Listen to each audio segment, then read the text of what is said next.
Magandang hapon kaagri. Pasilip natin ang ating bitola kaagri. Ganda kaagri.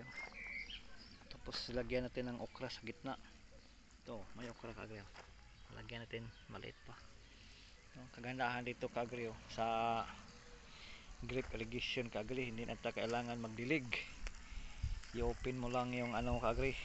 Pusit doon sa dulo. Isang bisis lang. Off and on lang kaagri ang ating gawan dito kaagri. Magari bukas kaagri maglagay tayo ng pataba sa ating bitola kaagri. Kita ko sa inyo kaagri. Daming bitola kaagri.